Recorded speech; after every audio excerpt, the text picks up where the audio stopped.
Action, a federal judge in Los Angeles temporarily blocked ICE raids in Southern California, saying that federal agents cannot target people without reasonable suspicion and using factors like skin color, the language that people speak. Will you comply with the judge's order? Absolutely, but we've never done that. What we have always done is built a case and done investigative work in who we go after and who we target. On the California front, I believe a federal judge yesterday ruled that some of those raids in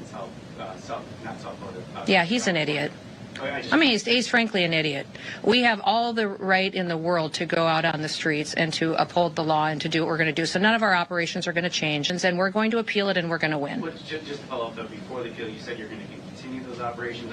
Yeah, our operations will continue. But Secretary Tom Homan and the White House border czar said as much this week. He told Fox News that physical appearance was a factor in detaining individuals. You know, they don't need probable cause to briefly detain and question somebody. They just need reasonable suspicion, and that's based on many articulable facts. Let's talk about that reasonable suspicion and what it actually means on the ground when it comes to ICE detaining people. You said in an interview this week that reasonable suspicion can be based on, quote, the location, their occupation, their physical appearance, their actions.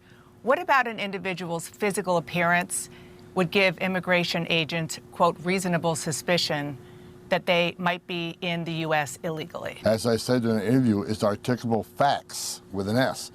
So appearance can be just one. It's a combination of articulable facts that an officer determines before he detains somebody for a short period of time and questions them. What do you say to those who hear that and say that is racial profiling? The facts of how we do our investigations and our casework and what ICE officers are doing today is they're going out there and building a case just like other law enforcement officers do. And overwhelmingly, people have heard the president say over and over again about how important it is that we continue to go after the worst of the worst. I just want to debunk one thing. My colleagues, and I think for our federal partners, but this idea that the worst of the worst is inside the facility is not true. They are separating them based off of wristbands, based off of orange, yellow, and red. And individuals with small infractions are inside this facility. Civil traffic infractions, suspended license are in there. So the idea that the worst of the worst is in there is not true.